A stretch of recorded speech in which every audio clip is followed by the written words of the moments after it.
Hello, everyone. I'm Jeff Sass, the CMO of .art Registry, and on behalf of Olvi and the entire .art team, it's my pleasure to welcome you to our webinar today, Mastering Your Artist Statement. This is a great topic that I think every artist, it's good to take a look at their artist statement, refresh it, think about it, and we've got a terrific panel of experts to help you with just that. This is our first webinar and kind of workshop that's exclusive to our Hug and .art communities. So we're very happy to welcome you here and hope that you get some real value out of the next hour's discussion. And I just want to remind everyone that underlying everything we do at .art is our art therapy initiative. This is our charitable mission to promote awareness and access to the healing powers of art. So when you're supporting .art, you're also supporting this very important mission. So with that, I want to turn it over to our host for today's webinar, Anastasia Sukhanov, and she's going to take you through mastering your artist statement. Thanks, Anastasia. Thank you so much, Jeff. Thank you for the intro. Hello and welcome everyone to today's webinar, Master Your Artist Statement. I'm Anastasia, your host and webinar producer, and later I will be joined by my co-moderator, Daria. Before we dive in, I'd like to extend a special welcome to the Hug community who have recently joined .art. It's fantastic to have you with us. Thank you for tuning in and being part of this conversation. This session is all about helping you craft a compelling artist statement, one that truly reflects your vision and connects with audiences, curators, and institutions. We have an incredible lineup today.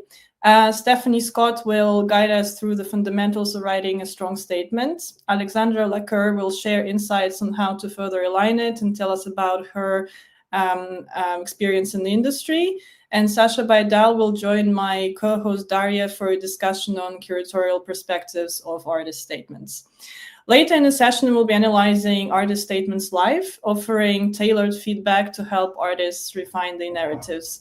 And of course, we'll wrap up with a Q&A, so get your questions ready and you can already start dropping them in the comments section. I'd like to also express a huge thank you to all the artists who submitted their statements for review. Even if yours wasn't selected for live feedback today, we truly appreciate your participation. This is an ongoing journey, and in the coming months, there will be more opportunities with .art to refine your storytelling as an artist, so stay tuned. To begin, we're joined by Stephanie Scott. Stephanie is an artist herself. She's based in Seattle and makes abstract geometric oil paintings that you can have a look at stephaniescott.art. Stephanie is incredibly active, and not only she runs Brushwork podcasts, she also provides artist editing services. So it's great to be joined by somebody who comes from both sides of the story in a way, because Stephanie is an artist herself, but she also helps other artists refine their statements. Thank you so much for joining, Stephanie. We can't wait to hear your tips. How are you today? I'm doing great. Thanks so much for having me. I'm excited to talk about artist statements. All right. So feel free to cue your presentation and start whenever you feel like it.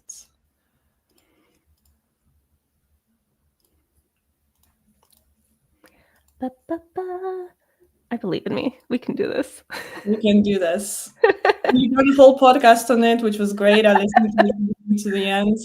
If anyone wants more about Stephanie and how she helps the artist community, find Brushwork podcast on any of the platforms, I believe, or check out stephaniescott.art.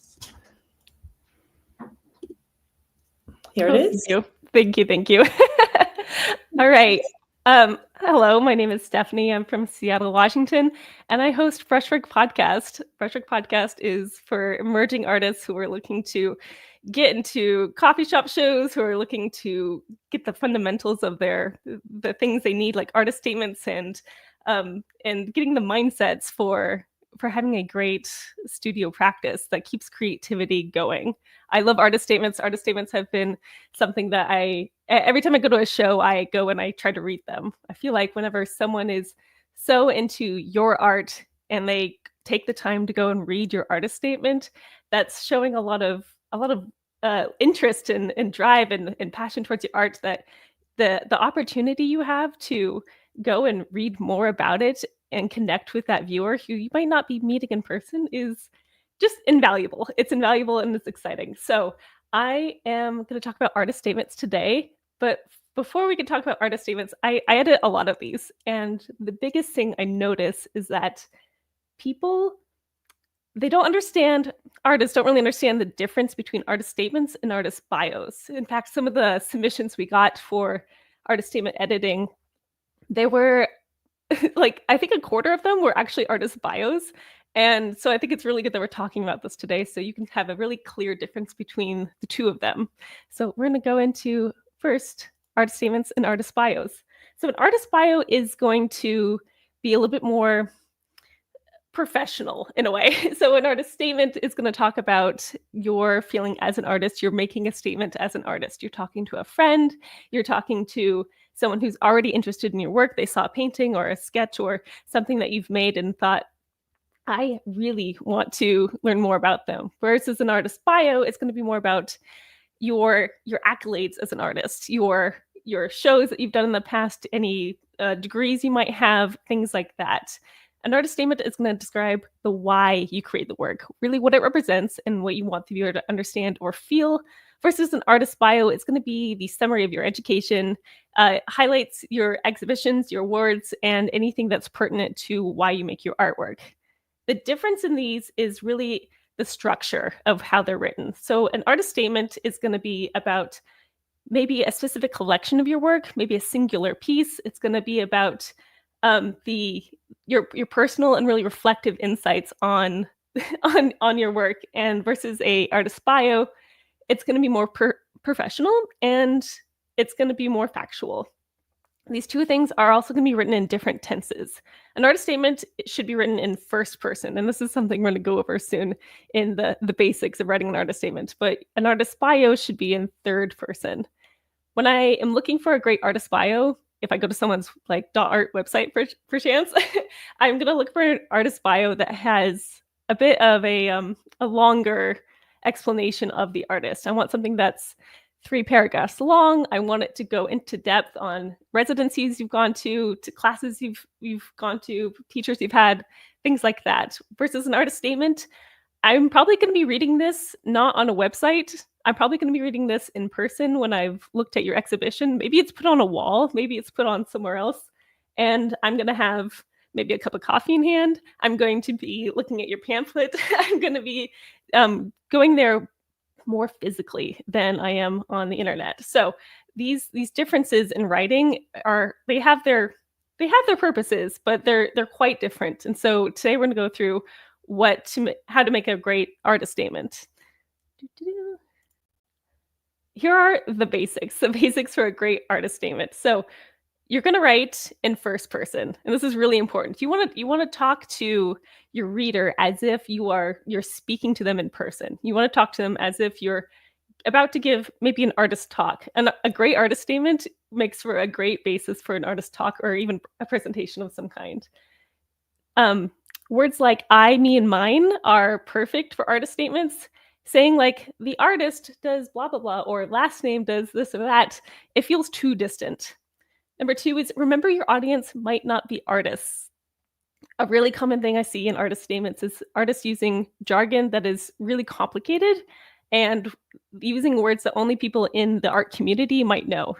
You don't know who's going to read your artist statement, but you can give them every benefit every benefit of the word, of the language that makes describing things easier for them. I want you to think about what is the simplest way to describe your work. Number 3 is consider the major themes. What are the big picture ideas of the collections that you're writing about? Like, what's the motivation? What do you want the viewers to experience? Think about things like that. Number 4 is elaborate on the process of making.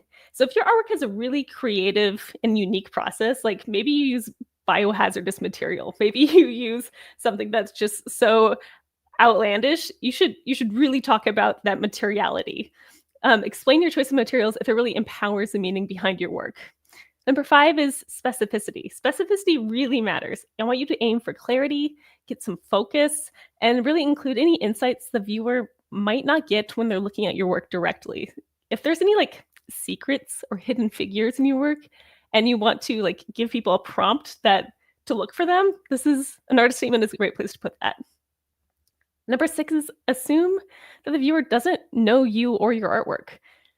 The artist statement should let the viewer feel like they're your friend, that they are your confidant. Maybe they are someone who knows you well by the end of reading it. Assume that they are strangers to you at the beginning, but then write as if like you're becoming friends. The length of an artist statement should be 1 to 2 paragraphs. If it gets too long, people are going to stop reading, which is unfortunate. So having a length that is 1 to 2 paragraphs with a really punchy first sentence is going to give you a lot of advantage of holding their attention. Anything that's longer than that, you risk them moving on without finishing the statement.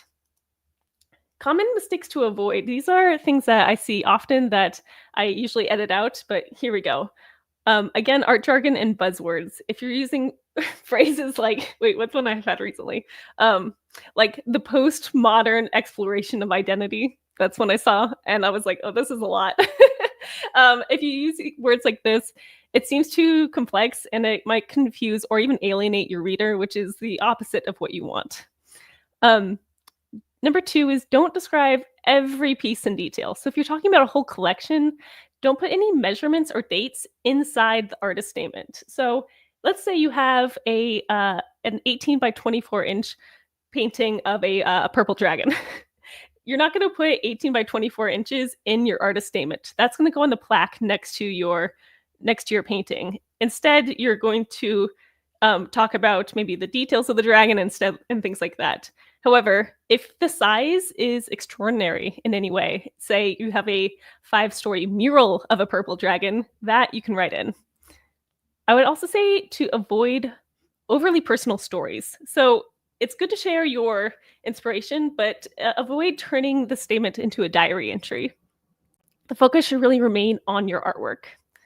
Number 4 is stay clear of cliches and generic phrases. So statements like, I've loved art since childhood, and art is my passion. It's boring, okay? So try to give the viewer something new and something that's not seen in every other person's artist statement that hasn't been edited, you know?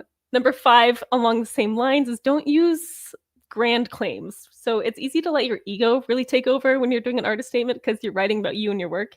So if you're like, my work challenges the fabric of society, it's going to come off as a little pretentious. It's going to be like too grand, and it's going to come off a little annoying. So unless your work can like really back that, be wary of grand claims. Number 6 is avoid over-explaining or being defensive. Don't assume your reader is not going to like your work. Assume that they are interested because they came over and read your artist statement. Your statement should provide a lot of context, but it should not be defending your choices, if that makes sense. And again, don't write in third person. Write in first person. Number 8 is in fact, I would say completely avoid quotes at all, but especially from famous artists. I want you to use your words when you're writing. Write and trust your voice. And 9, don't repeat words. Repeating words misplaces the focus. You'll notice on even this slide, I've used the word avoid and don't multiple times. When you're just glancing at the slide, your eye is going to get stuck on the words don't and avoid way too often. When you have repeating words, it gets people stuck, and it gets people not actually thinking about what you're writing. So now that you have all of these, and you've thought about the do's and you've thought about the don'ts, we have to go into editing. You've had the grand, you've got your structure, you've written something out, you have a first draft. I want you to think about, how am I editing my artist statement? And here's some tips I've gotten from other writers in the past. Reading things out loud for self-editing is critical because an artist statement can be turned into an artist talk very easily. Read it out loud. It should flow well as if you're speaking to someone, and you're going to adjust it as needed until it feels really great.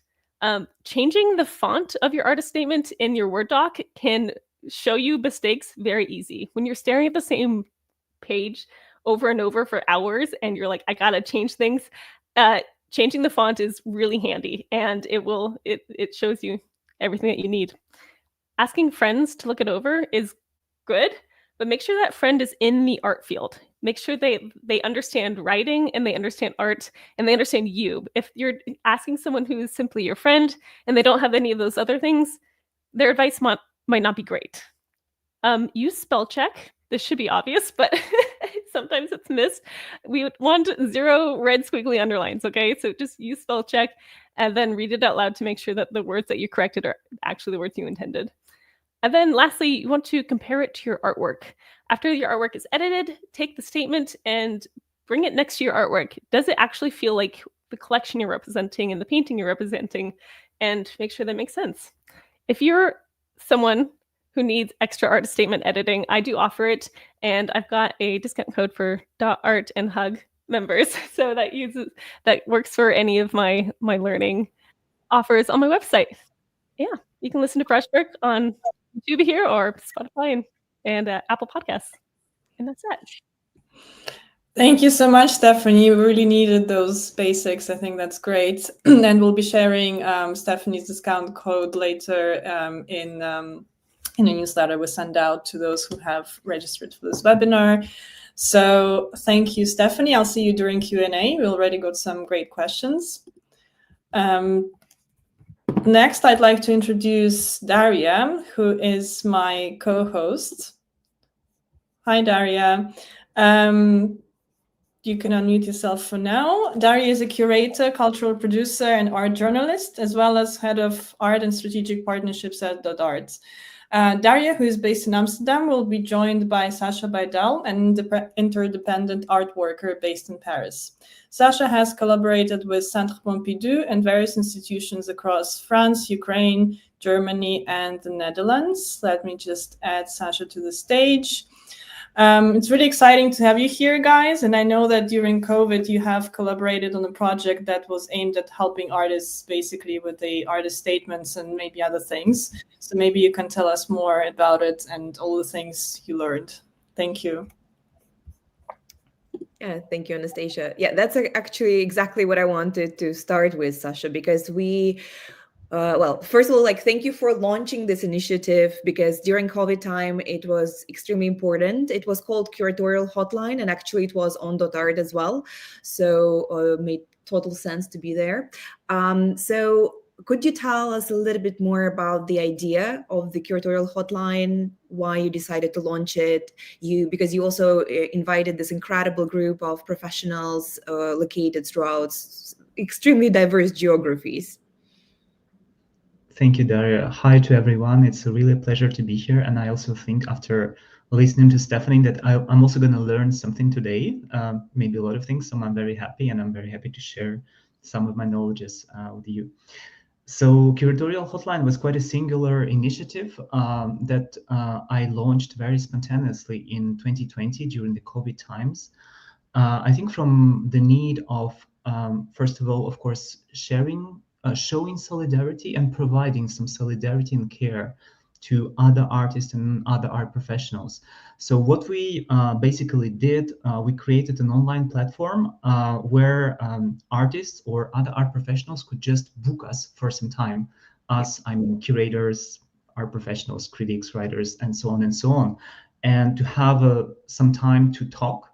It was not structured in a specific way, meaning that we could really delve into artistic practice, but we could also share some practical tips about how to navigate the art world.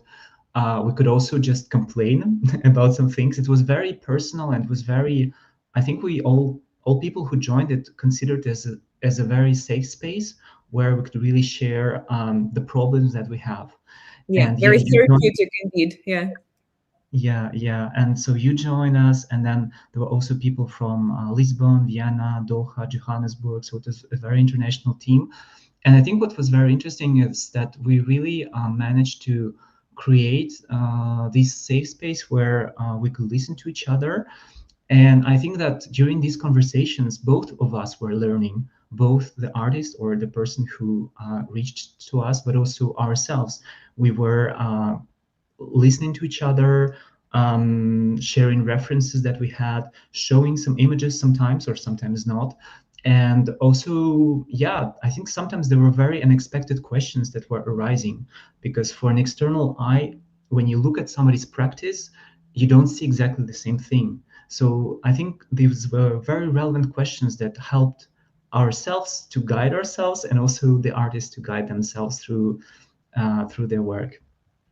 Yeah, I must say also from my side that apart from being incredible initiative, which was really contributing to the artists during those very difficult times, it was an incredible networking possibility, because I've learned, about the practice of, like, very unexpectedly, about so many artists from so many different countries.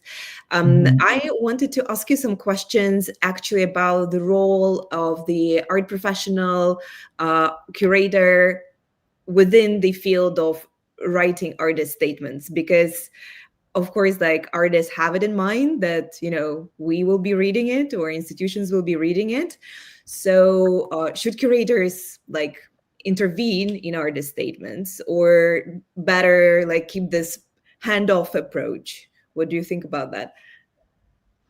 I think that, I mean, we're here to talk about artist statements. So in a way, we are already influencing them. So the question is, yes, of course, we need to cooperate on these, and we can learn a lot of things from talking to each other. It's not a coincidence that I also identify myself as interdependent curator, interdependent art worker, because I do believe that we work in this interdependent, connected system of course, institutions, infrastructures, but also ideas and forms, and that we definitely as curators can provide some insights of an artist statement. It doesn't mean that we really need to rewrite it in a way. I think we have this responsibility to be very delicate and very sensitive to what the artist wants to say, or maybe not. Sometimes I had also for myself and for the colleagues of mine, like, how personal can we go? Do we really want to reveal certain details of our life? Or maybe it will lead the viewer into a different direction. So these are the things that we have to take to approach altogether with sensitiveness, with respect, with a lot of with a very delicate attitude. Yeah.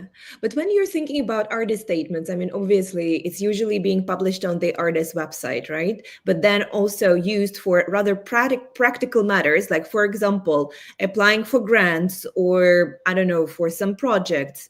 And yeah, what I wanted to ask is that, do you think it should be written from actually the first person or the third? Because we briefly discussed it with you, and also Stephanie was mentioning it now. So I'm really curious about your view on this. Yeah, it's funny because when we talked before, I told you that maybe it's better to write it in the third person. Oh, in the first person. First, I'm sorry.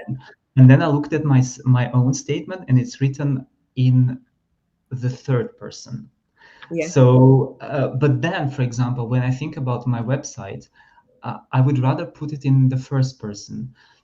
I think it really depends. I think there is no specific rule. Of course, it has to have some details, and I think that the first contribution made it very clear what we should put there. We have to explain the practice, the object that we do, how we do it, and so on. But then I think it's really important that the artist statement, its form, like as an object of language, as a text, it also goes in line with what you do as an artist. Like, for example, my practice is, I consider it to be very personal and very situated. So for me, it would be absolutely relevant in some spaces, not in every space, not on every website, but to speak from myself, specifically in my website, which is a place which is kind of becomes a place of hospitality where I welcome people. So I think we really have to consider, and artists have to consider, how does it correlate with their practice, and also who is the person that will read it, because also artist statements can change. I think it can adapt. If it's for bigger audiences, it can be in one form, and then maybe if it's for a specific institution, residency, or another professional opportunity, then I think we also have to adapt it in a way to make it more understandable, relevant for this specific audience. So several versions of artist statements. That's in a way, like a verdict, right? I think there is no rule. I mean, Yeah.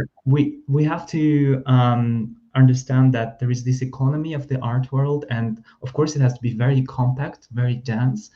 We need to put some elements, but then the form we can play around it. Also with language, I think it's great when artists invent some identifications of themselves, of practices, and this is great. Like you have to put also something authentic into it, so it's not a standard like a standard text. It has to stand out in a way. Mhm. Okay, wonderful. But also, we do know about some artists who completely resist writing about their works, or maybe it's just difficult for them. And I can totally understand that. Or they just think that the work speaks for itself, which is also, giving this freedom to the audience or freedom to those who look at it. So, what do you think about this approach, and how artists who sort of like struggle with text-based self-representation navigate also like all the institutional requirements? What should they do? Mhm. Yeah, that's a great question. I think that on the one hand, the institutional requirements are shifting a little bit, and they are getting more flexible. For example, I came across of some residencies where you were requested to provide a video. Of course, maybe you're speaking, maybe you're doing something, like maybe there is some text-based thing, but it's a bit different. So I think art institutions are also opening up to other things. However, I mean, my thinking, my take on that would be very pragmatic. There are these requirements. Moreover, for example, if we talk about sharing the work with a broader audience, I think it's even like a responsibility to find a common language with them, to explain it in a way. I think that also myself, like before, when I was just beginning my career, I didn't want to explain things, but for example, in exhibition, like very detailed explanations and so on, and then working more and more and getting great feedbacks from the people who were reading explanations, who were very grateful, I understood that it's actually just important to share these things with the audience. And I think there is a way, even though you don't need to explain everything about your practice, but you can explain how you work, what is your method of, you don't need to over explain things. Yeah. That makes But sense. then it's also an interesting question, like, should this text be fluid, meaning that should it evolve during time, because your practice is also evolving and changing, and maybe, things are being added, the context is changing, politics is insane, I don't know, ecology, etc., all the things around us. So how often should it evolve in a way, or just any moment? As often as you wish. I Yeah. think things are changing so rapidly in the world, in our practices. So whenever you feel like changing things, you should do that. And you should also, I think, be very careful when you publish things and when you provide things, because these things that we provide for external collaborators, they will stay online forever. I mean, it will be hard to modify. So we have to really think what exactly do we say, how we say it. It's better to think many times than just to Exactly. yeah. Thank you. On this note, I'm giving the floor back to Anastasia. Thank you, guys. And we'll have more space to continue this conversation during the Q&A. But now I'd like to introduce Alexandra Laqueur. She's the Managing Director at the European Cultural Academy, which you can find at eca.art. The European Cultural Academy is an award-winning and independent organization supported by Erasmus+, that offers programs in art, architecture, and education, and has locations in Amsterdam, Venice, Barcelona, as well as online programs. Alexandra, welcome. Thank you for joining us. Thank you. Right. I'm going to queue up your presentation. Yeah. There you go. Hi, guys. Thank you very much for having me. It's really a pleasure to be here. Thank you, Anastasia, for introduction. So As you mentioned, my name is Alexandra Laqueur, and I'm director at ECA, the academy here in Venice. Just a little bit about us to give you context. We are an art and architecture academy for adults. We organize short programs for artists, curators, galleries, and students of the relevant subject. We host around 100 students per year in Venice, Amsterdam, and Barcelona, mainly during the Venice Biennale. And our mission is to live in the world where people follow their heart's calling and pursue their professional purpose, creative purpose. And we try to create a safe and inspiring professional environment to give knowledge, strength, and confidence to people who are coming for our courses. We have different programs, from programs about contemporary art market to programs on how to develop your art career. We have a signature program on the Venice Biennale if you want to get involved, how to do it. And we also work with creative pedagogy on teaching through art. This is something, but today I was asked to share some tips on how a statement should align with professional opportunities. And that's a very interesting one, because I've been with the Academy for 7 years. I reviewed hundreds of statements and talked to many artists. And I think what is very helpful is actually at the very beginning, define what kind of creative practice you have, and then based on that, edit your artist statement. I used a framework which was developed by Jeroen Chabot from Willem de Koning Academy in Rotterdam. He developed it for art education, but I think it's very much applicable to any creative practice. So basically, there are 3 types of practice, 3 types of artists.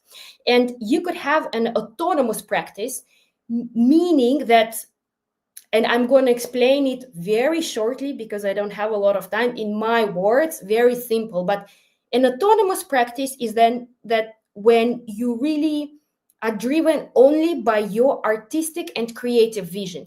You do not care what other people say about your practice. Usually these kind of artists lock themselves in an art studio for 3 months, creating something, and then they really... it's really very much about self-awareness, and it's a very self-directed practice. The second type is social. Social practice, these type of artists, they're usually driven by current and social issues, yes? So they very often also work in partnerships with big government organizations, big or small government organizations. Their practices are dedicated to human rights issues, female rights, climate change, things like that. And they really want to make the world a better place with their artistic practice. So we have autonomous, egoistic practice in a good sense, social, focused on social issues, and then a commercial practice.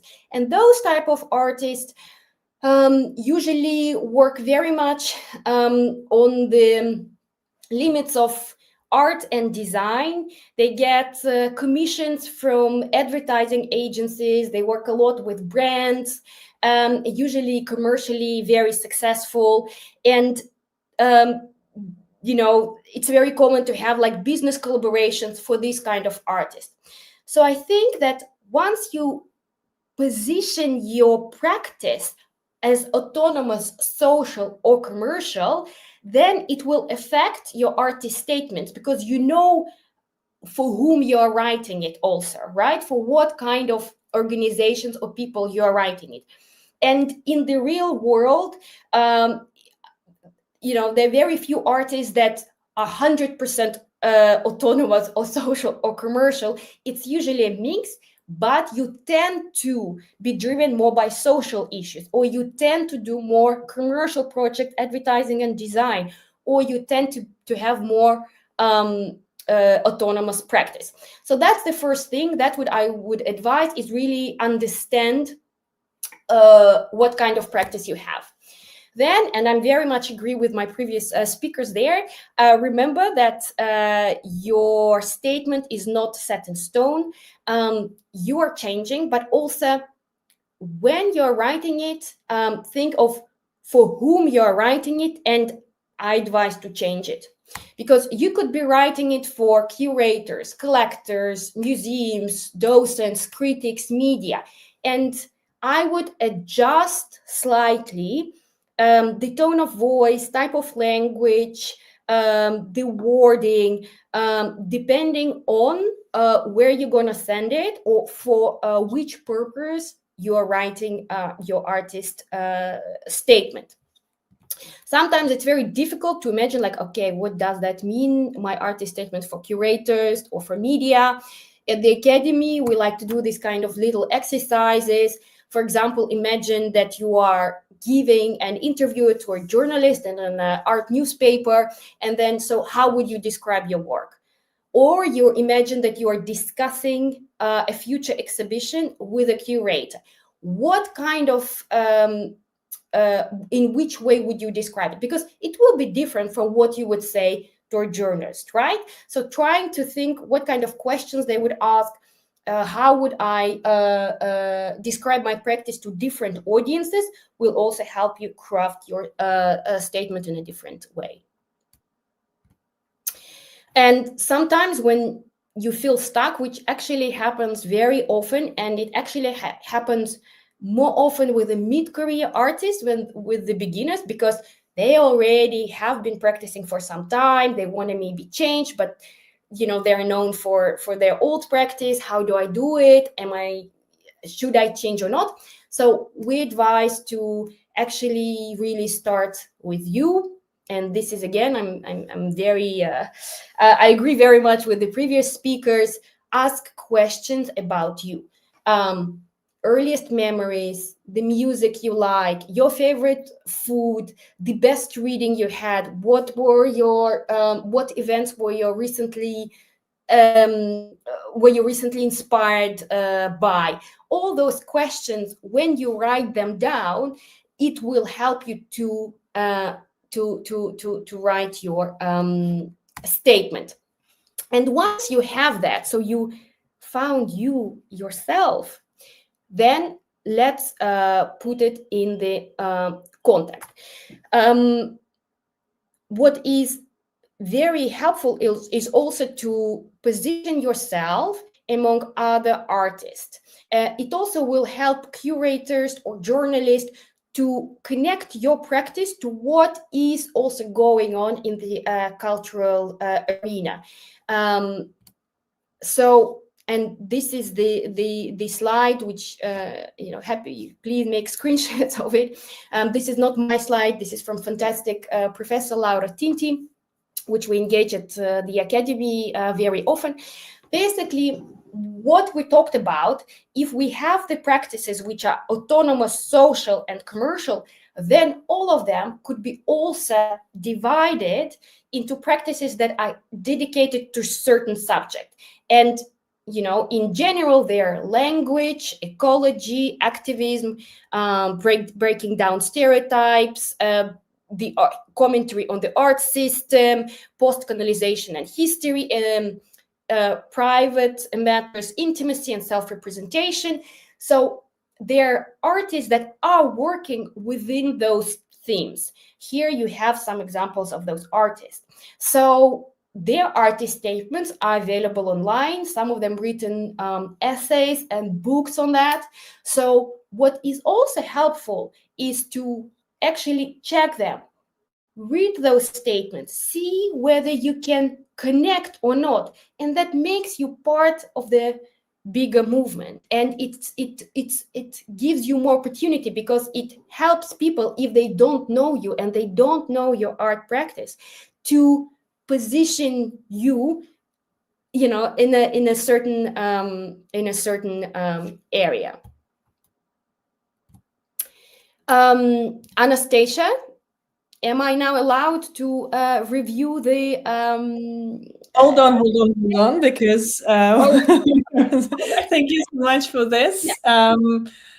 And for now, I'm going to put you behind the scenes because actually I'd like to introduce first the section of live artist review, where our experts will be reviewing some of the artist statements kindly submitted to us by the community. And of course, an additional thank you to the artists who have agreed to join us online today and be in dialogue. It can't be easy. It takes some courage to be on screen and have your artist statement be torn apart. That's not my phrase. Somebody else used that. But I'm going to hand it over to Daria to take care of this section. Let me just take off this beautiful slide. Daria, over to you and your first artist. Yeah, thank you so much, Anastasia. Actually, before we dive into the artist statements, I'd like to briefly share also my approach, how I write them. So I always start with an interview. Having a conversation with the artist also allows some unexpected ideas or details to come to the surface, and things which might not come up in some, written draft alone. So I also think a lot about why artists need statements in the first place. So I consider for exhibitions or for grants or collectors, and I prefer to take this sort of more practical approach and to make them effective for this different contexts. And personally, I believe that maybe it's easier also, and it will work for a lot of this context to have the statement in the third person, because it helps to create this structured and professional tone. And it's wonderful also to have the text in the first person, but I think that it can be used also maybe as a part of the website content and social media, and also for the press. So as an artist quote. So yeah, so first I would like to invite Aysal Basir. Anastasia, could you also add Aysal to our... Hi, Aysal. Pleasure to have you here. So Aysal is based in Canada. She moved there from Iran in 2009, and her practice works a lot with the topics of displacement and cultural identity and memory. And I found it really interesting how much Aysal works with natural materials, but we will, dive into it. Please have a look at the Aysal's work so that you understand also a little bit more about them. So these are, for example, right, ceramic sculptures, clay, right? Yeah. And I would like to also have a look at the initial artist statement. Yeah, thank you. So let's just read through it, because our webinar is very much text focused after all. So through my journey as an artist, I have come to appreciate how creative expression can serve as both a mirror and a window, reflecting inner experiences while providing a lens into the world beyond. Throughout my artistic development, I have experimented with various mediums, from painting and sculpture to video art and music. My practice is rooted in exploring social and cultural narratives inspired by poetry, often focusing on themes such as displacement, cultural identity, and memory. I've lived half of my life unrooted and disconnected from what has been part of my identity throughout the experience of migration. Living at a distance from what I feel belongs has been a journey to look at my past and memories, to review and rewrite them. This observation provides me with a deeper understanding of self, and the language of art and music have become my survival vessel to exist. Nature and poetry have been always my inspirations to explore the relation of self with the world around us, culturally and socially, so that my art becomes an extension of self, can be myself as the artist or my audience. Within my art, I explore and express my diasporic identity through the socio-political dimensions of my experience. With a focus on thought-provoking artworks, I combine various mediums to create powerful visual narratives that speak to the collective memory of displacement and resilience. Yeah, thank you, Basal, for writing this. I can imagine it probably was quite challenging, right? Because just to combine all the thoughts together and just also make sure that it really sort of becomes this umbrella for your whole artistic practice. And I actually had some questions for you, because as I mentioned that my practice of artist statement writing is a lot like it's very much based on this interview.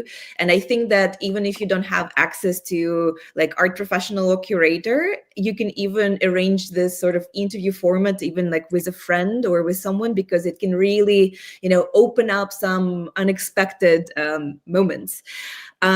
So yeah, let's dive into questions. So your work frequently incorporates natural elements, like for example, leaves.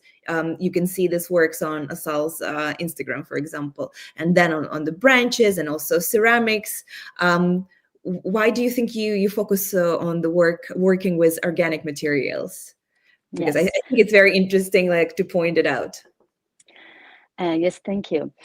So I'm interested in exploring the relationship between nature and human experiences.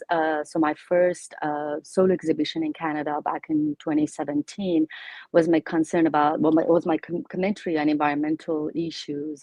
That was my starting point, using organic materials and found objects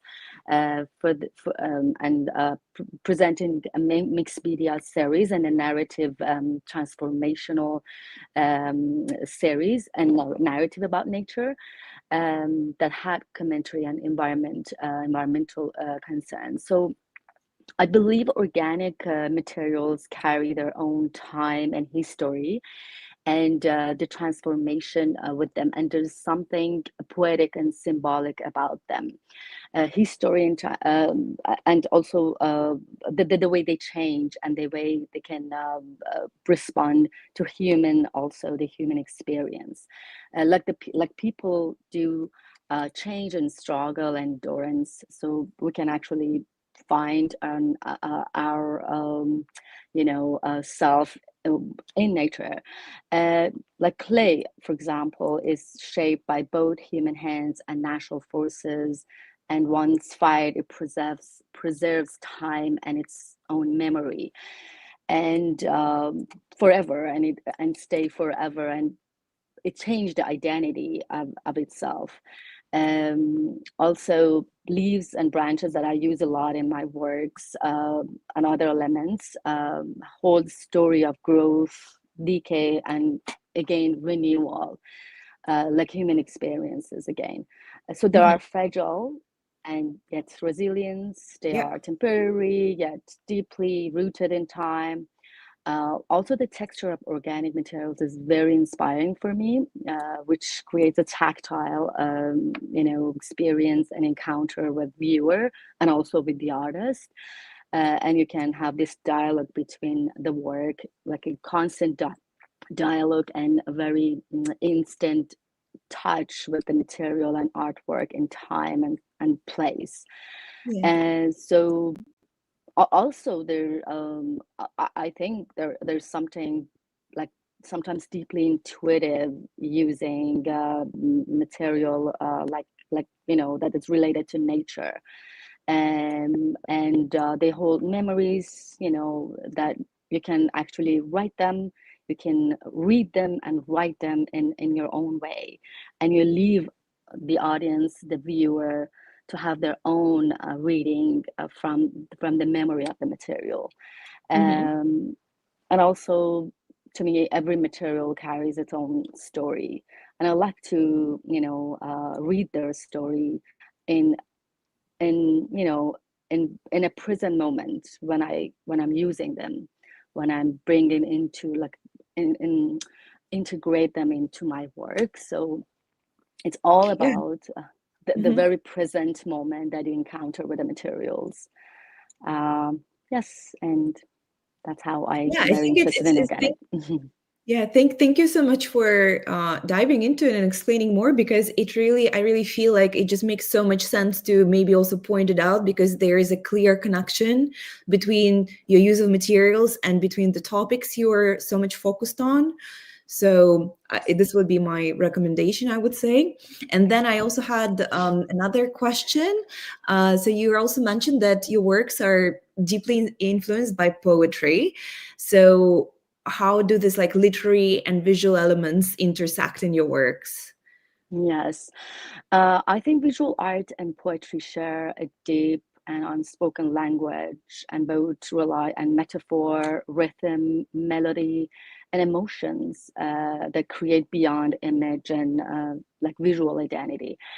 So I see my art poetic and very like rhythmic sometimes, and I really rely on symbolism. I really enjoy, have this metaphorical understanding of my work, that that give the audience, give the viewers like a very vast understanding, and vast and like freedom to feel the connection with the work. So and that's why I really look for evoke like thinking and emotion rather than to explain what I'm really trying to say. So it's about living space for the viewer to feel, to interpret, and to connect with the work. And poetry can help me to discover rhythm, contrast, and silence in my work. And because I play music also, I look for melody within my work. So that's why sometimes I inspire with the poetry that translate into visual, as sometimes my work directed me to say a poem. So yes, and it's all about melody for me, and it's less about illustrating, and it's more translating the rhythm, the melody of the work, the visual melody, let's say. It's like very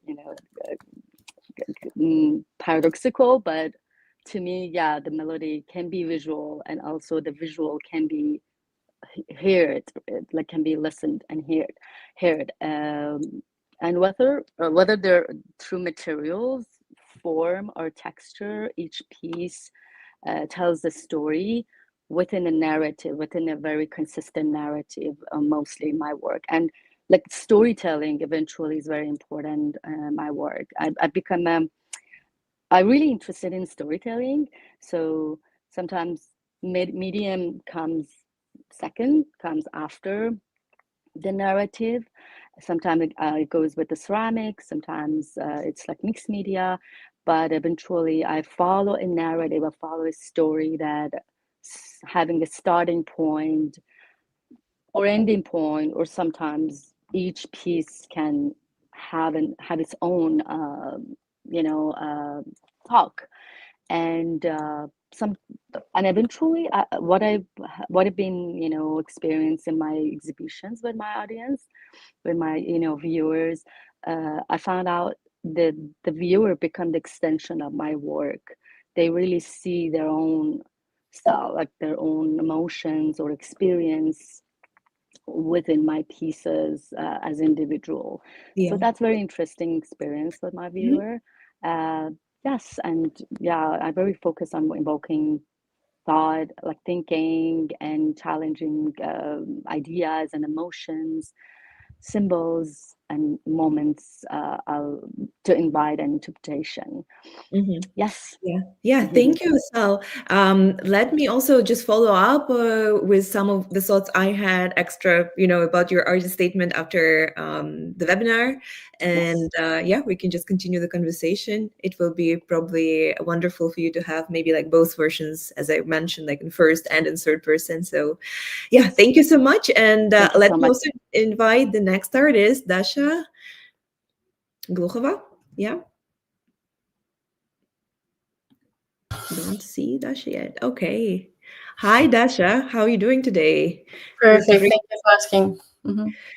Yes, good to have you here. So, so Dasha is a photographer, and Dasha primarily works with 35mm film cameras, right? And also occasionally with 120mm ones.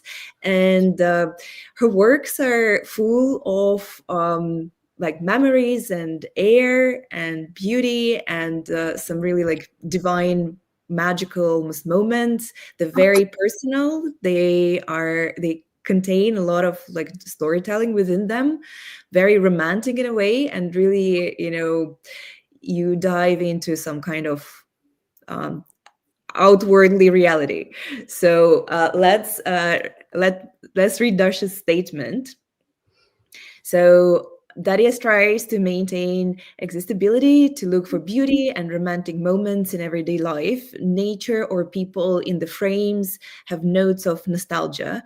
Each frame seems to have its own special additional color, air, and aura around it.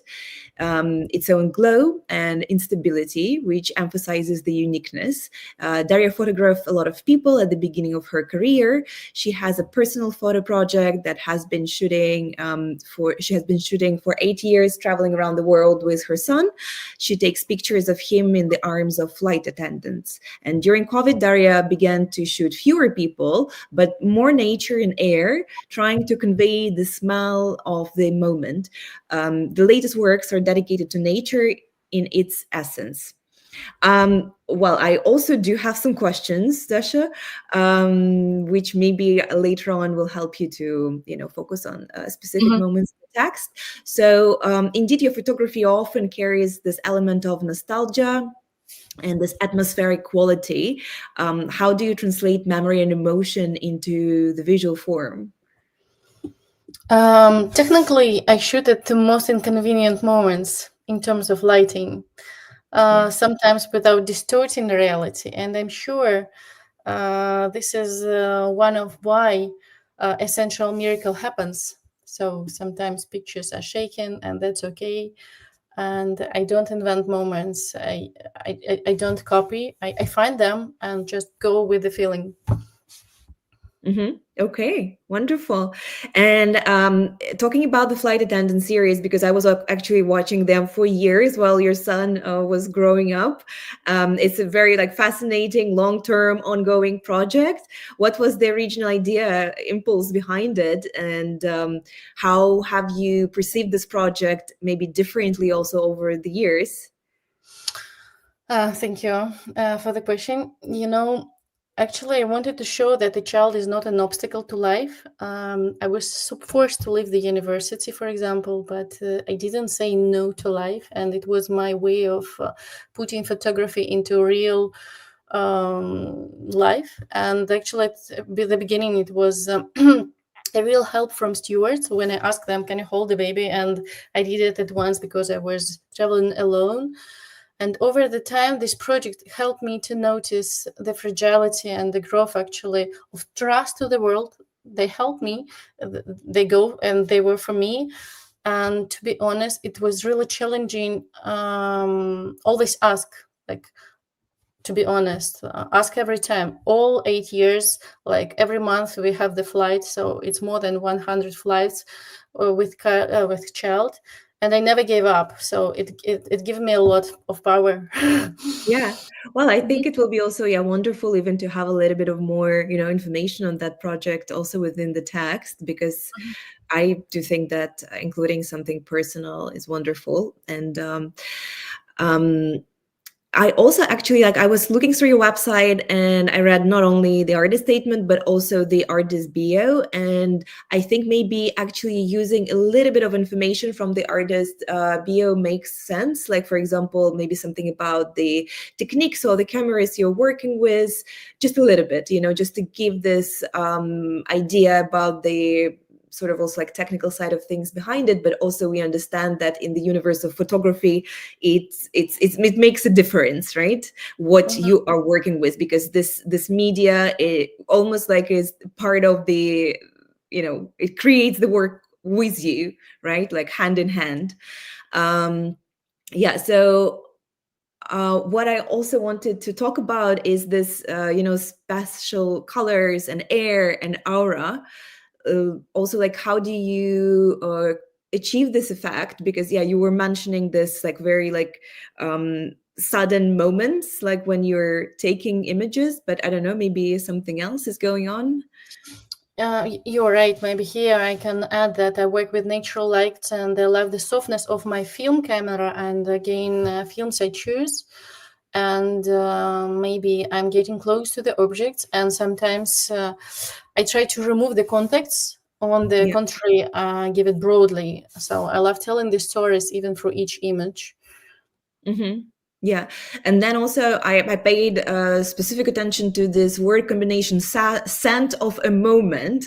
And I do know, of course, like you're sort of like also like another things you're busy with in life, but I don't know, like if you want to also explain a little bit more what you mean by the scent of the moment, because it seems like it's a very big part also like of your life, like this, you know, connection to scents and exploration of scents. I think it's really beautiful story also. Scents, you mean smells? Yeah. You know, the moment and the smells has no shape, but it's absolutely perceptible, and it helps us to be in this moment. So first volume and objects, and it's hard, but it's possible. So yeah, I know it's a hard one. So yeah, just maybe just like diving into this, you know, specific, like a little bit more specificity. I would recommend maybe just making a little bit more descriptive, because you do have a lot to talk about, really. And yeah, I mean, I will be more descriptive. Thanks a lot. Yeah, no worries. So let me actually introduce the next speaker, who will be also reviewing artist statements today. So once again, we are back to Stephanie, and she will be looking at the statements of two artists, Barbara Rachko and Marie Nara. So Stephanie, welcome again. We're excited to hear from you. I'm so excited. Thank you. This is Barbara Rachko. Barbara is a pastel on sandpaper artist who does these incredible masks that are so eerie and so striking that it just blew me away. Barbara is a very established artist. She's been working in the art industry for, I believe, over 30 years when I read her website, and her masks are just they're stunning and they're beautiful, and her artist statement is very historical. So can we go to the next slide, please? Her work is it's wonderful and it's beautiful, and it comes from a love of masks and mask making. And so her statement really talks about a event she went to a while ago, and I'm going to read the statement out for you, and then we'll get into editing the statement. Barbara's not here today, and neither is my next artist, so I'll just be talking to them as if they are here. Here we go. Actually, just a side note is that Barbara is not here today for a wonderful reason. She is opening a show in Mumbai, and although she's not personally in Mumbai, she was asked to zoom in. So actually, Stephanie, it's up to you. You don't have to read out the whole thing, but you can maybe comment on the section that you feel like. I'll do that then. Yeah. All right. Perfect. Yeah. So excited for Barbara. That's amazing. Okay. So she has a statement here. I'm going to read parts of the statement because it's quite long. And that's actually my first note, is that I feel like the statement is almost too long, but here we go. She says, "My longstanding fascination with traditional masks took a leap forward in the spring of 2017 when I visited the National Museum of Ethnography and Folklore in La Paz, Bolivia. One particular exhibition on view with more than 50 festival masks was completely spellbinding." She goes into here, she talks about how old the masks are and their history about it. She's absolutely a historian, this artist. And she talks about the carnival. The carnival is what the pictures of those masks were. They are photos she's taken and then transformed into her art pieces. She was struck by how similar these masks were at this exhibition, and how similar they were to her own work that she had done 10 years prior. She talks about the meaning of the dances that these masks imply, and she talks about how stunning and dramatic it was. Moving on to the second to last paragraph, Exhibition in La Paz was stunning and dramatic. Each mask was meticulously installed against a dark black wall and strategically spotlight so that it became alive. The whole effect was uncanny. The masks looked like 3D versions of my black paintings, which is her previous collection, a pastel painting series I've been creating for 10 years. This experience was a gift. I could hardly believe my good fortune. Knowing I was looking at a birth of a new series, I said as much to my companions as they remained behind while they explored other parts of the museums. I spent considerable time composing photographs. Consequently, I have enough reference material to create new pastel paintings in the studio for several years. The series entitled Bolivianos is arguably my strongest and most striking work to date. So when I read this statement for the first time, what I primarily felt and what I primarily think needs to change is that it felt like I was reading an artist statement for the exhibit that she had seen and not her own work. She was so struck by this moment and that giant inspiration she had when she went to this exhibition that she wrote all about that and a lot less about her own material practice. In fact, when I looked up her paintings on her website, I was surprised to see that they were pastels on sandpaper, where nowhere in this statement it says that she works on sandpaper, which is so fascinating to me. And then at the very end, she talks about this series entitled Bolivianos is arguably my strongest, most striking work to date. I don't love that the series title is at the very end of the statement. I wanted to see it at the beginning. So when I edited the statement, I was thinking, okay, I want it to become from her perspective about her work. I actually left quite a bit of the text about the different dances because I think they are historically important to her work. But I made it so I was eliminating a lot of these moments where it's talking about some years, like the spring of 2017. I don't need to know about almost a decade ago. I took out some of the elevation moments here.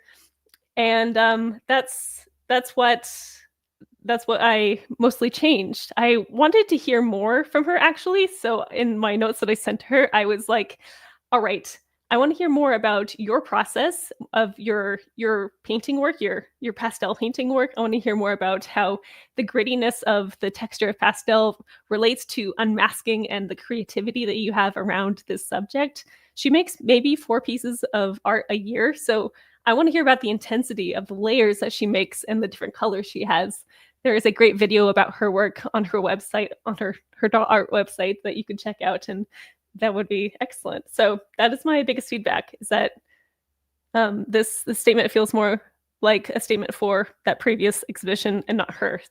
So I encourage you, Barbara, to add more personal details, add more about your materiality, and that's that. I'll have the next one. This is Marie Nara. Marie Nara is a digital artist, and a lot of these digital stills that you're seeing are actually videos that you can see on her Instagram page.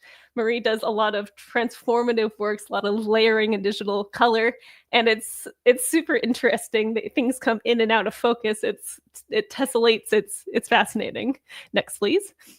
Her work is very digital. It's very symbolic. It's really juicy. It's very bright and in your face. There's a lot of color going on. This is her statement. When I look back at my rules, when I went back to Artist Statement 101, we immediately notice is that we have a quote here in the third line: creative work makes me rest and blessings. I would take that out. I don't want to see any quotes. And then, I don't know if you notice this, but when I look at it, all I see is my as the first word in the statement for the last 4 paragraph sections. And I don't even, that's the first thing I look at when I see the statement instead of starting to read. So again, try to avoid repeating words, especially if it's the first word of the sentence. I would remove the first 3 sentences here. So when you are doing the format of your artist statement, I would put things into paragraphs and not one-liner statements. I think it reads a little bit cleaner. Marie Nara is an artist who conducts various experiments to find magic hidden in the ordinary world. This is a major theme of her artist statement. One thing I did when I was editing the statement was remove repeating statements or statements that were really similar. We see examples here of finding hidden magic. We have lots of ordinary tunes into the extraordinary.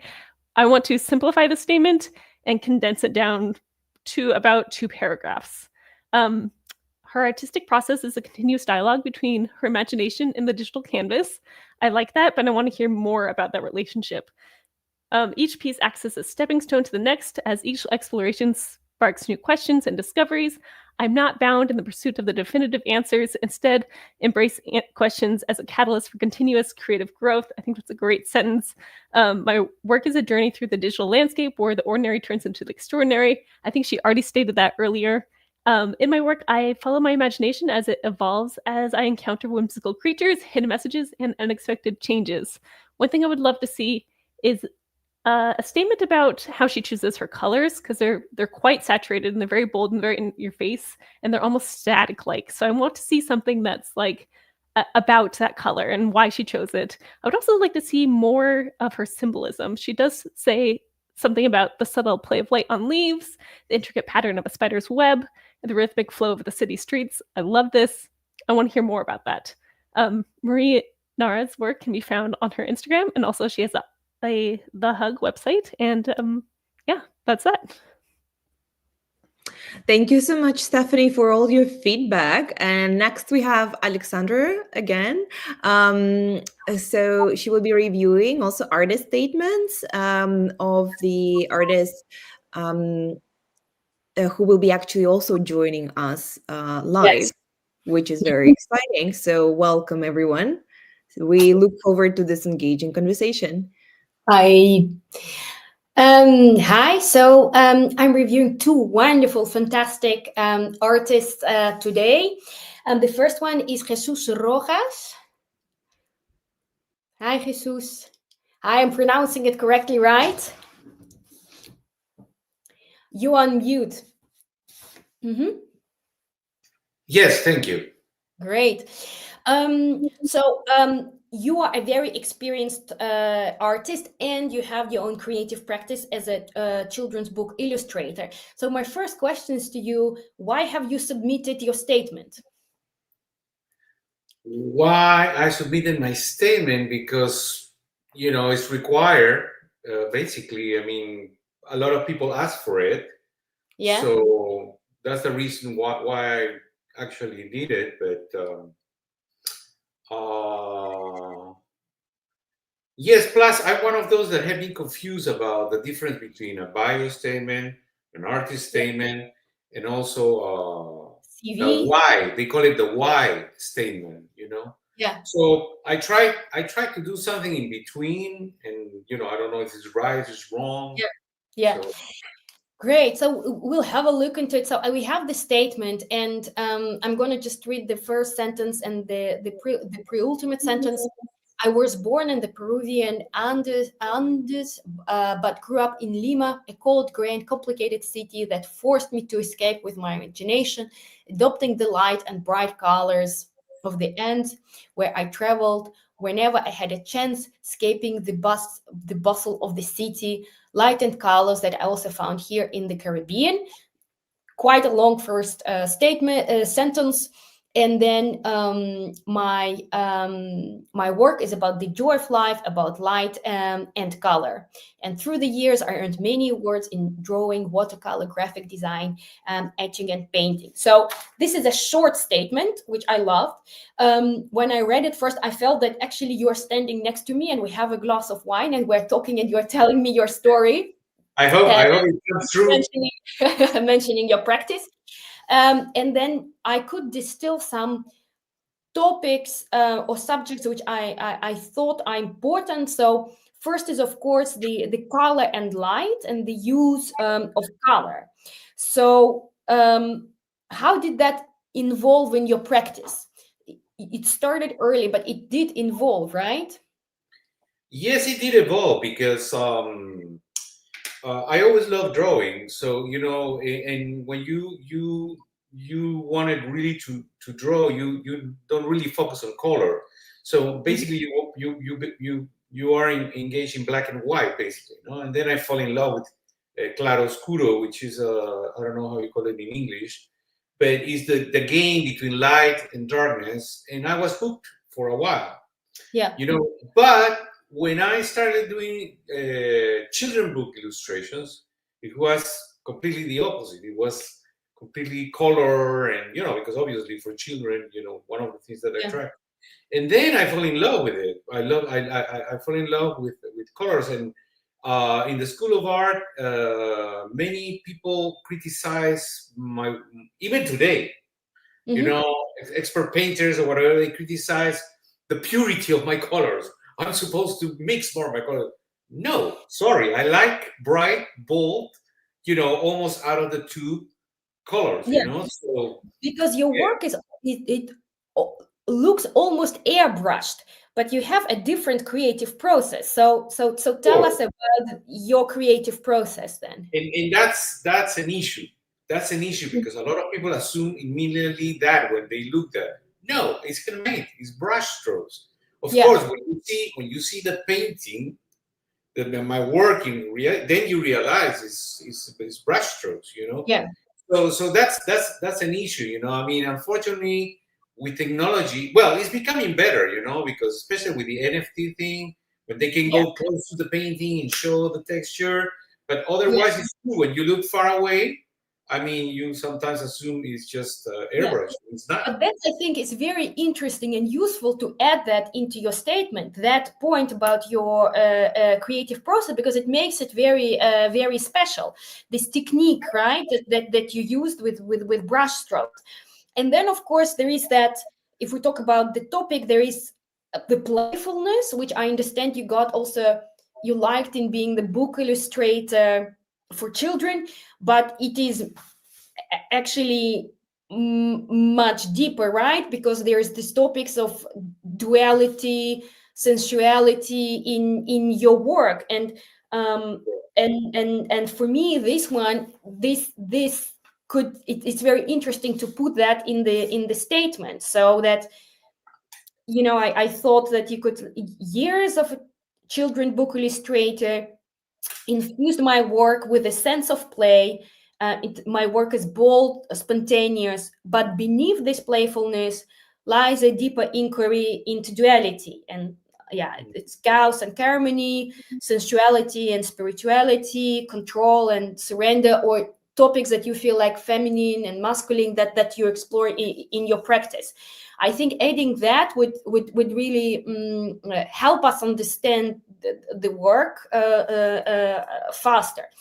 And that's two comments, and so the technique and the process, and then that playfulness, which is actually much more, and that's what makes it super, super interesting. And then the second thing is a little bit of structure. So it's long sentences, one paragraph. So maybe it would be easier if you divide that. Of course, starting with the most maybe important color. I don't know, like color is my language. I was born in Peru, and that's shaped by Lima's muted grays, I say. And then I always sought light or color, and then first in the childhood and then in Caribbean, and then what your work is about, and then maybe the years as a book a children book illustrator, but then this playfulness, but then talk about this duality that creates that tension and energy in your work, because what you do is actually you blend this kind of precision with very intuitive movement. So it's a lot of brush strokes, but it looks very precise. And I think that's putting that in the statement could be very powerful. Thank you. Yes, and I'm making these notes. I changed it a little bit. I mean, that's the one I put when I started the website. I didn't change it, but through time I've changed it a little bit. So what I'm gonna do is I'm gonna confront, what I have, my notes, and and these all, because this is basically an old statement that I had to use it, unfortunately, because it's just copy and paste, and and so I'm gonna review it, because definitely it makes, especially with the things I can make. So basically, the structure, So maybe 2 or 3 shorter sentences, and then that it also reflects your creative career. So from where you got the inspiration, color as the main topic, influence of being a children book illustrator, but then how that actually that your practice is different because of that duality. I think then that would be fantastic. I mean, I'm in love with your work. It's really and then it's like for a while the issue of sexuality was very strong because I'm one of those advocates for sexual education. So it was a turnoff. It was a turnoff because it's like here comes this guy that does children book illustrations, and all of a sudden are all these sexual work. So I had to, through time. I'm with a gallery right now that is like I mean, they just pick a specific word just because blah blah. I have to harmonize the whole thing. I have to. Of course. So basically, what you have from children is this playfulness, and then you think of a much harder and difficult topics, but still have that playfulness. Okay, I am being chased by Anastasia. That we need to move on to the next artist statement. Thank you very much, Jesus. And my next artist is Kay Rodriguez. I was in love with her work, and she's also a very experienced artist that uses different type of techniques in her work, from embroidery to maybe Kay, you tell us a little bit about why you have submitted your statement for review. I submitted it because I'm now starting to apply for grants, and I've gotten some of them, and I wanted to kind of make sure that I'm doing it correctly. Like for the ones that I've been turned down for, you don't really get feedback. So I thought this would be a good place to get feedback. And for the ones that I did get grants on, I'm still not sure if my statement was effective enough for them or not. Yeah. So what we have here is what you have submitted. But when I visited your website, I saw an about page, I saw a biography, and I saw a CV, which all were different, but in some pieces the same. So maybe it's also helpful to separate it and have an about page with your practice, a CV, which is really a list of your activities, the exhibitions, residencies in which you participated, and then an artist statement. I would like to read short pieces. I'm fascinated by the history of placemaking and how a place become what it is. And you also talk about the recent, well, not recent, maybe surprising discovery that you made about a place in Jamaica that British soldiers slaughtered villagers there, and it's suddenly this place which you knew from textbooks became very personal. So your work explores the history of placemaking. Is that because of this discovery, or what else drives your interest in that theme? No, it's not just because of that discovery. I've always been interested in places and why they are the way they are. I've been traveling, I think, since maybe I was 6 years old, and noticing things and questioning, always questioning. So, you may be in one part of the island or in a totally different country and start questioning why people do things the way they do, or why they behave the way they do. I see. And then your creative process, so those physical gestures, the embroidery. So why is that, or what is this process for you? It's very tactile. I enjoy slowing down when I do embroidery in a way that I can't slow down when I'm doing watercoloring or printing. So it's a whole different level of kind of like a relaxing way. In your mind, you're trying to figure out how you're going to make this piece work, but you still have to slow down in order to execute it. And I Yeah. like that as opposed to being quick with the watercolor and the prints. Yeah. Yeah. So it is like meditation. This Yes. meditative. So it is. Could we say that your work is kind of process driven, or? Yeah. Okay. And do you see your work more as an activism, or it's more like a personal practice? At first, I thought it was personal, and now I'm realizing it's more activist. Yeah. For example, the series that I'm working on now, the Martin Bay series, which involves the soldiers in that place, I realized that the destruction of the houses and leaving people with nowhere to live is pretty much what I'm seeing now, say in Gaza or other places in the world. And it's no longer personal, it's more universal. The things we do to each other, just the idea that you would destroy someone's home and they have nowhere to live or to be, it's just devastating. So it's no longer personal. Yeah, so I see that in your statement. So my advice would be first to give a context. So you emphasize your focus on history, place, and memory. And this is what you start with. I explore the power of place, how histories shape lives, landscapes, how this all turns into memory. And then you go from here to personal, because your work is deeply personal, but it's also historically and socially resonant, right? Yes. And then I would go into the process. So that what do you do with embroidery, or you also do hand-dyed fabrics, as far as I understood, or textured paintings, that this is something connected to the topics of memory and place again.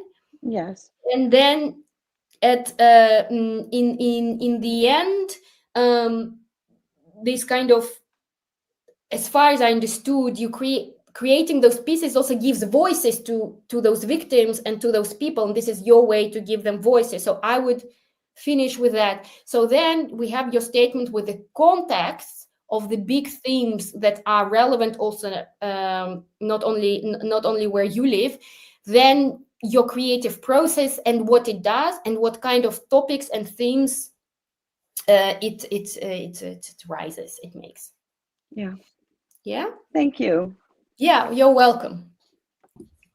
Thank you, everyone, and thank you, Alexandra. Wow, I've learned so many interesting things, and actually in the comment section I can see that somebody has already rewritten the artist statement during the webinar. No wonder. We're going to move on to quick Q&A with our experts now, and I'm going to put everybody back on stage. Stephanie. All right. Thank you so much for doing this. And I'll be putting you in touch with the artists you've reviewed just so they can get a bit more personal feedback, because I think a lot had to stay behind the scenes because of timing. But maybe there is a common thread that you paid attention to today, or something you'd like to comment in general, because I know also you guys were commenting on each other's opinions on artist statements. So please, is there anything you'd like to emphasize after everything you've seen for the artists? I saw a common question kind of come up in the questions, which is, do you write a different artist statement for different kinds of art that you make, or do you have just one? And I mean, my advice would be to make one for each major theme that you have, but you could also write both versions. What do y'all think?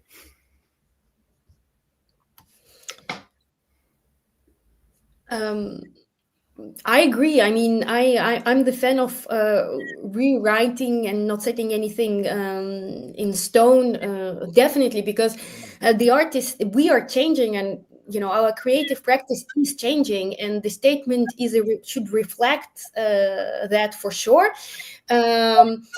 But what we need, I've seen statements written as a poem. I've seen statements as like one sentence, or the text for an A4 text. But I think it reflects your practice. So whatever you decide to do or for whom you write that, the structure is still quite important. So short, simple, refined sentences that still could be easy to understand by the audience. That's important. Mm-hmm. There's actually a question from Therese from the audience who says, I sometimes see artists that have one general artist statement on their website and one for each project. And she's asking, what would you recommend? Totally. I love seeing one for your major projects. I love seeing one that is for your artistic career as a whole, not a bio, but for a statement.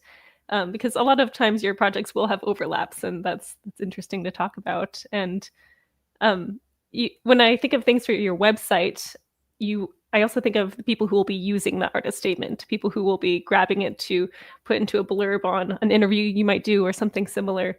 And so having one that is almost a catch-all it's very handy.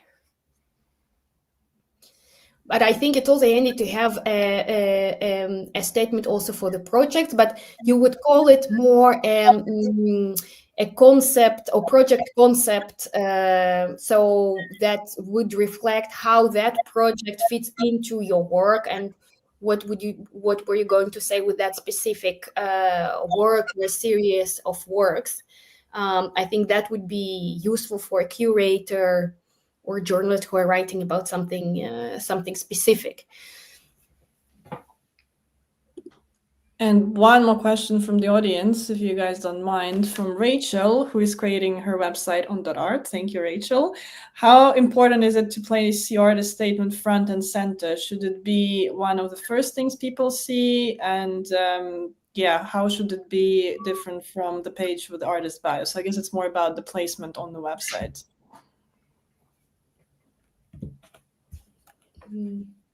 I think the work should be the first I agree. on the website.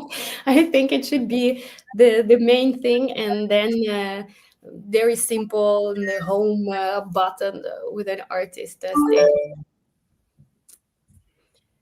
Yeah, I look for artist statements usually in the about section. So on your front page, I want to see the art. I want to see it in its like biggest, most brilliant detail. And then you go to the about section and there's the statement, and maybe also the bio is in there also. And maybe a link to your CV. Yeah, totally agree. Yeah. And there's going to be more questions, more than I'm going to be able to ask, but here is one more from Aphrodite. How do you write an artist statement on your website if the art pieces are different genres, landscape, portraiture, still life, etc.? And I think you've partially addressed that with some of our artists today, but could you please comment further?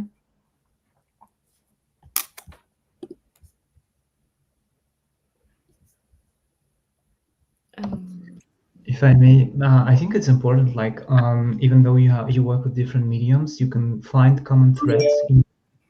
So I think artist statement is a place to highlight these common threads and to find a certain logic. Also, maybe to explain why you switch between different mediums and what are these mediums and why do you choose them. So yeah, and then maybe you can develop specifically, more specifically in like presenting every project or every type of your work. So that's what I would suggest. If your project, if this is like one collection and you have many different things in that specific collection, then you need to focus your artist statement on the ideals more so than each, a landscape or portrait or whatever. Think about what is the North Star idea that you have for this collection. Anyone else to comment on this question or anything else before we wrap up?